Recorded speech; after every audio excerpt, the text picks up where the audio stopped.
So if you're watching this video, you probably have a Green Cheek Conure and you probably already know that they're playful, cute, cuddly. Sometimes it's like living with a dinosaur or feeling like Daenerys with her dragons. But you also know that they can be noisy. And in this video, I'm gonna tell you why they can be noisy and what are some helpful tips that you can implement to help your bird be a little bit calmer and quieter. Now, first, I want to point out that parrots are noisy. They are naturally noisy. This is a natural instinct for them. And if you're looking for a pet that is not that loud, then a bird, aka a parrot, is not the pet for you. So it is natural for them to be noisy, but sometimes they can be excessively noisy, and here are the reasons why. Now, first off, sometimes it can be just social communication and flock calling. These birds in the wild live in flocks and use vocalizations to keep in contact. So sometimes when your conure is calling out, they might just be checking, where are you? I'm here. I want to be with you. I miss you. It's their way of communicating with you. And this is something that Mia does when she's in one room and I'm in the other room, especially when she's having cage time or she's with her spare human. Then she tends to call out to me, especially if she knows that I'm home. But if I'm not home, then she doesn't do the same thing. So that's when I know that she is communicating with me or flock calling with me, because she views me as her flock.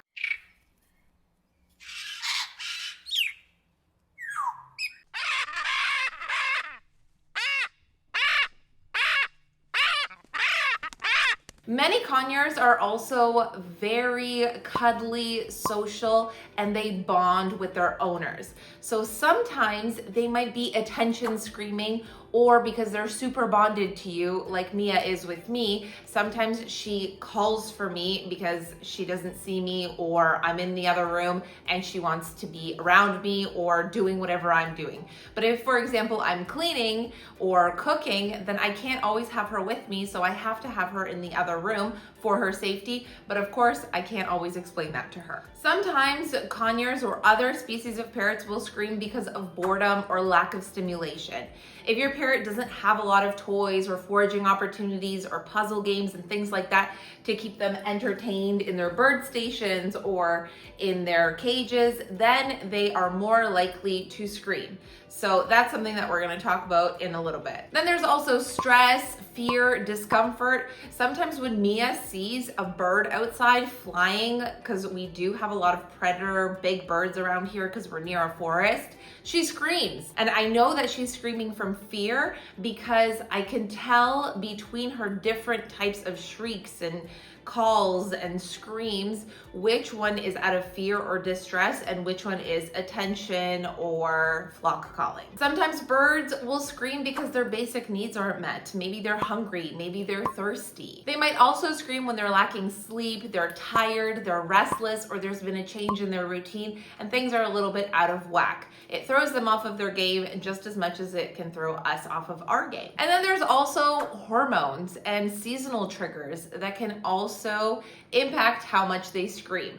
Hormonal season is usually when they vocalize a lot more because of all of the hormones. Now, I've made videos comparing sun conures and green cheek conures before. I've also made a video on how to keep your sun conure quieter, and I do encourage you to check out those videos. But it is important to keep in mind that green cheek conures, even though they are smaller from other conures like golden conures or sun conures and Jende conures, and they're not as loud as those conures can be, they still can vocalize a lot. They can still be loud throughout the day, and it really depends on the individual bird, and they can be loud. Just because they're small doesn't mean they're not mighty. Okay, now on to the good part. What can we do to help keep our green cheek conures quieter? We don't want to shut our birds' voices down, and that's not something that we can do either. So it's important to understand that. What we want to do is we want to make sure that we're meeting all of their needs so that we can reduce the amount that they're going to vocalize or at the volume that they're going to vocalize. So the first tip, and this is what works for me with Mia the most, is giving her lots of out of the cage time and lots of activities and things to do to keep her busy and keep her entertained. And then after she's done being busy and entertained and foraging and exercising, she usually takes a nap, and that's when she's quieter. It's important to give your parrot a lot of things to do in their cage. So lots of toys, opportunities for climbing, big enough for them to fly and stretch their wings, foraging opportunities, and activities.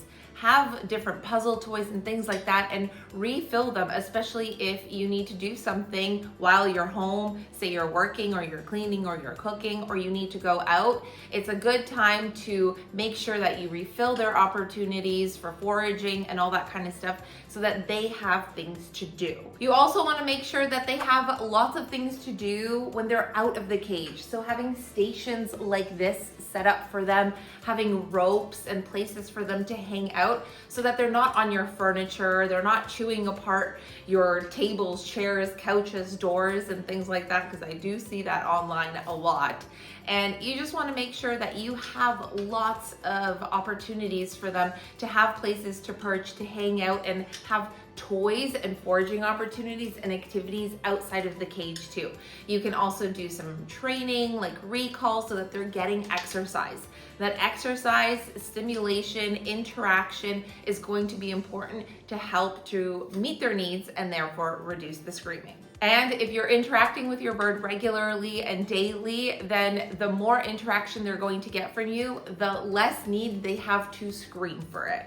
And on that topic, when it comes to their cage and their bird areas and stations around your home, on top of that, you also want to make sure that you're cleaning those areas regularly, but you're also rotating the toys and rotating the activities. You don't have to do it every single week or every single day, but every couple weeks or at least every, 2 to 3 weeks, every fortnight, that would be a good time to rotate things so that they don't get bored and continue to enjoy those spaces and have new things to do to keep them entertained. Having different toys, different swings, different ropes, different games, different foraging opportunities. Over time, you can build up a collection of these things and you can rotate them and swap them out every few weeks so that they continue to have new things to look forward to. Now, one of the most important things that I do want to mention is you don't want to reward screaming. So if they are vocalizing, they're screaming, they're shouting, if you go to them or you let them out of the cage, that's letting them know that every time I scream or behave this way or vocalize louder, that my human is going to come to me. And for them, if they're bonded with you, they're going to see that as a reward. So you don't want to give them attention. You don't want to reward them. As hard as it is, and sometimes it can be frustrating, especially if you work from home or you need to focus on things, it can be frustrating, but you need to do your best to ignore it and maybe step away and wait for them to be quiet. And once they're quiet, that's when you can go check in on them, give them attention, let them out of the cage, or give them a treat. You want them to associate that when I'm quiet, I get the attention that I'm looking for. But also you need to make sure that when they are quiet, you are consistently going to check on them or reward them or give them your attention so that they can associate being quiet with that positive outcome. We just want to make sure that we're really focusing on not reinforcing that behavior. And if you think that Mia is such an angel and quiet all of the time, let me tell you guys, sometimes she can be really loud and she can vocalize a lot more, especially during times of like, if I'm stressed or I can't focus on, giving her as much out of the cage time because I have other things going on or other things to do, then I try to utilize the tactics that I'm sharing in this video so that I can help keep her volume a little bit under control, because then it helps me focus and it also doesn't irritate our neighbors as much. Another thing that I also really like to do, especially when we're going out or when I want her to focus on something else, even if we are home, is playing a movie or a cartoon. Mia really loves Rio 1 and 2. Those are like her favorite movies. I play them for her all of the time. She also really enjoys the Magic School Bus, and the episodes are available on YouTube. She also really likes Bluey episodes. So I play one of these cartoon shows or movies for her, and it actually engages her. I also usually give her a little seed mix or something, or freshen up her pellets, so she's got something to munch on while she's watching her show or her movie. And the alternative to that is playing some music, and you can find it on YouTube very easily. Spa music. Mia also really likes forest bird songs with piano in the background, calming music, meditation music, all this type of stuff that is calming, or even classical music. Mia and I really love listening to classical music every once in a while. So those are some really great options, and just play around with the different types of music and see which type of music calms your bird down the most. Another thing that's going to be really important is their rest. So make sure that they're getting 12 to 13 hours of dark, quiet, uninterrupted sleeping time. And try to keep a regular routine for your bird. So putting them to bed within the same-ish hours, and waking them up in the morning within the same-ish hours. Now, this can vary. You can do 8 to 8, you can do 7 to 7, you can do 7 to 8, whatever works with your schedule. Mia, for example, she'll sometimes go to bed at 7:30, she'll sometimes go to bed at 8:30. It just depends on her and how tired she is. If I see that she's already perching up on her rope or on her stations or going into her cage by herself, I'll just put her to bed.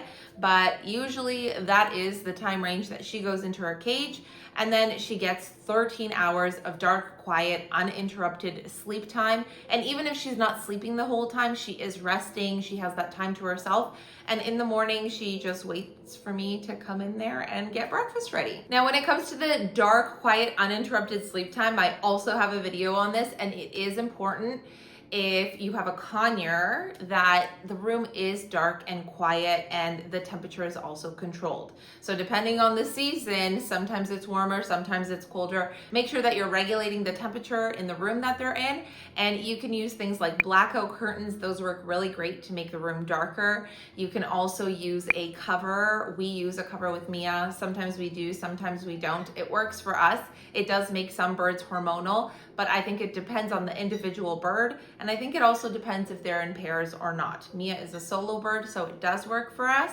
And I just make sure that the room is dark, quiet, and we don't interrupt her. We don't go in there in the middle of the night or anything of that sort, so that she has her rest. And when I actually don't have the room dark, she screams. That's when she screams, because she's letting me know, turn the lights off, make this room dark, I'm tired, I'm ready to go to bed. The other thing is that you want to manage the environment. So if you notice that there are things that set your bird off, for example, maybe your doorbell sets off your bird or your birds and they start screaming every time the doorbell goes off.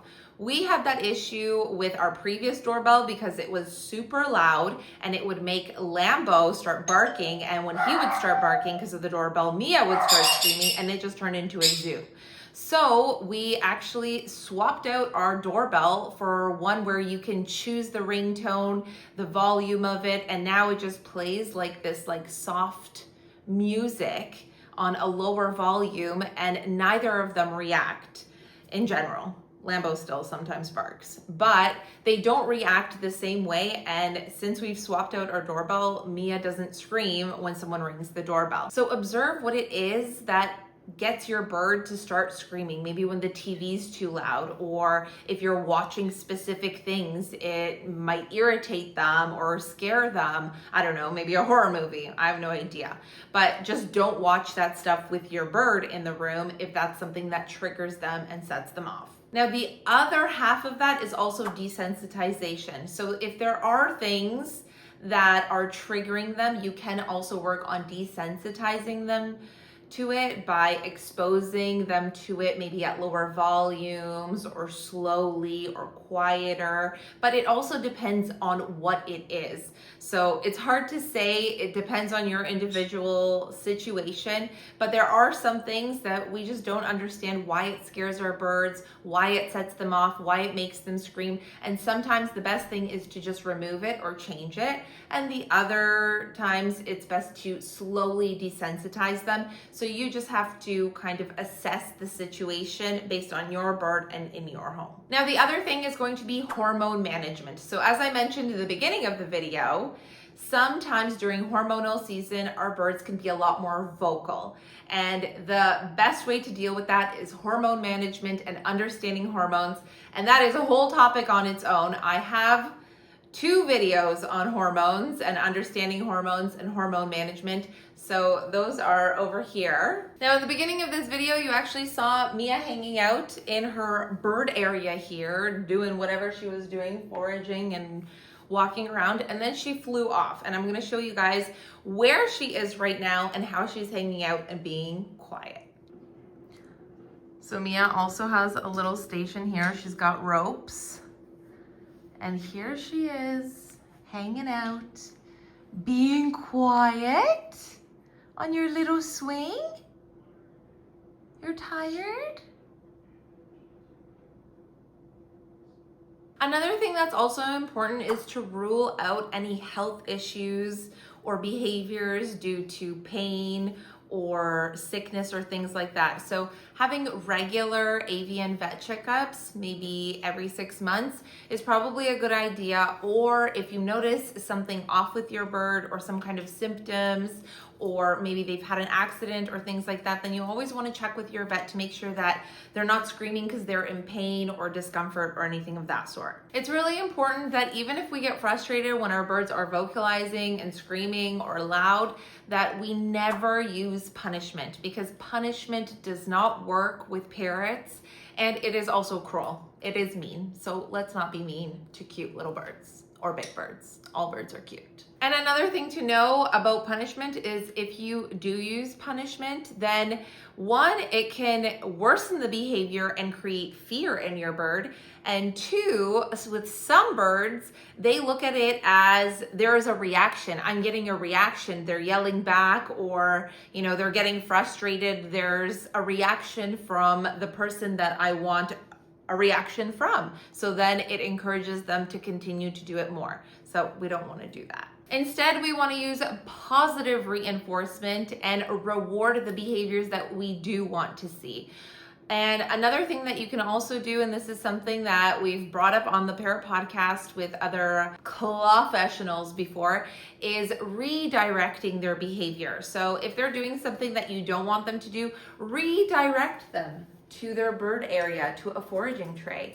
Redirect them to a game or training, maybe do some step-up training or something of that sort. And as I mentioned in the first point, giving them lots of toys and things to do is important because it helps them to have an outlet for their energy, and it gives them mental engagement. Things like chewing, shredding, foraging, destroying, those are all good things that your bird should be doing.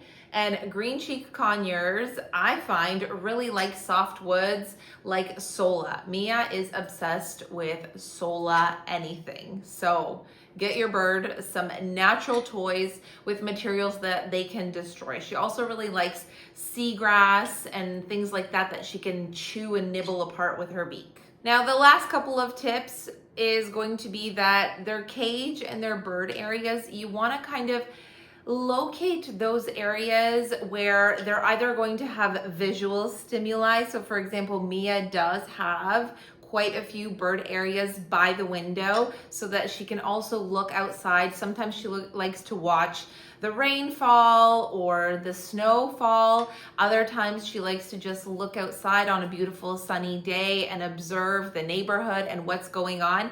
But you also have to be mindful if you have a lot of visitors, say squirrels or hawks or things like that.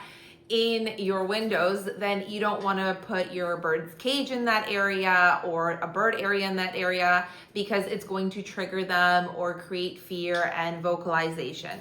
So you just have to be mindful of your area and if it works. But visual stimuli can also include playing a babbling brook with songbirds and piano music in the background, or playing a movie for them or a cartoon. And the last tip is designing a safe zone or a safe space for them. So their cage should be their safe space where they feel comfortable, where they feel safe, where they want to go in, where they want to be. And during times where maybe they're vocalizing more and you have to work, or you can't have them out, or they're being rowdy or disruptive or destructive, or they just have to be supervised, because sometimes Mia has those days too. Sometimes she is so good, and other times she is just rowdy as heck and has to be supervised all the time. So you could create a safe zone. So putting their cage in another room where it's quiet, it's peaceful, play some soft music for them, maybe some classical music or some spa music, and maybe, have them by the window if you live like somewhere near nature and they can look at all of the greenery. Create a calm environment, maybe dim the lights a little bit so that they know that now is a time for me to relax and chill. And when they're quiet and you're creating that space for them, also hide some nuts or hide some treats for them so that they also have something to do during that time. And that on its own is going to tire them out, and then they'll probably take a nap because it's so relaxing. And another bonus tip that Bird Nerd Sophie shared with me, so shout out to her for this one. And it's something that might help you, so I wanted to share it with you. It's called conditioned calm. Conditioned calm as a technique encourages calm both at bedtime during interactions and also if they are being noisy during the day.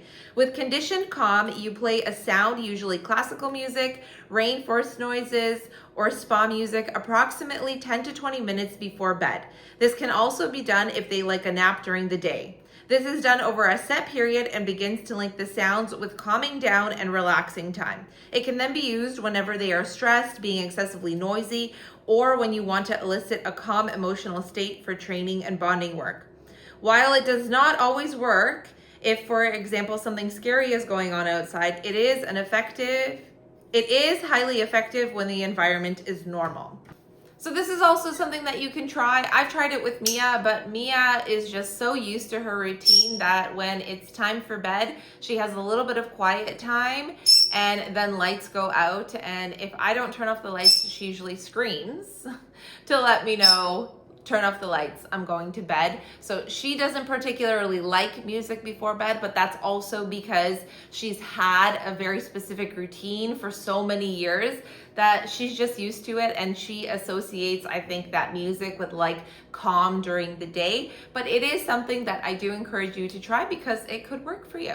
And since Green Cheek Conures are very social birds and become very bonded with their owners, leaving them alone for long periods of time or making them feel isolated is going to make them scream. And it's no surprise that they become a lot more vocal because they don't like being alone. Especially if you have a solo bird, it's going to be super important for you to be able to spend time with them, give them lots of out of the cage time, and just be able to give them that attention or freedom. And it's also important to note that the way that you communicate and speak to your bird is also going to impact how vocal they are. So if you're talking to them calmly, maybe singing some funny, cute songs, and being calm in your vocalization towards them, then they're gonna also have calmer sounds, right?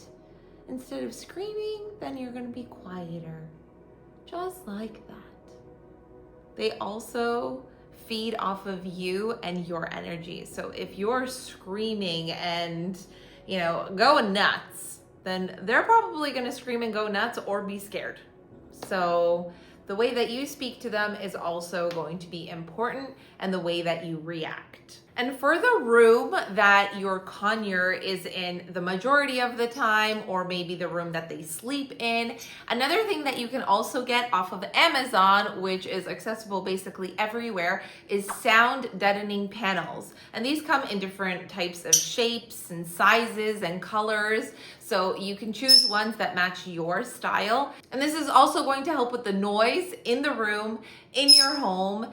And that's something that's going to help the humans, not so much the birds, but that is a human to human tip. Another thing that you could do if your bird is screaming because they want to be part of the action and where everybody is, having them in that like central area, maybe have their cage in the living room if you can't have them out because they need to be supervised and you're busy with something or you have guests over, have them be a part of, you know, your home and your family so that they can feel involved, where they're able to interact with their surroundings, because this might help reduce the need to call out for attention when they're a part of whatever is going on and just in their cage. Or maybe you want to set up like a tree stand in that area so they can be part of the family. And lastly, we need to understand that parrots don't scream without reason. There is always a reason why they are screaming. And sometimes when they are flock calling, it might be a good idea to establish some kind of flock call back. Maybe you whistle back or say hello or something of that sort to respond to them so that they don't continue to flock call. So you just have to play around with all of these tips and see what works for you. But I hope that some of these tips are going to help reduce screaming with your Green Cheek Conures. So that's it for today. Me and Mia hope that you took away some tips that are going to help you with your Green Cheek Conures and help keeping them a little bit calmer and a little bit quieter. We hope that you have a awesome day. Don't forget to like, comment, and subscribe for good, cute parrot vibes, and we'll see you in the next video.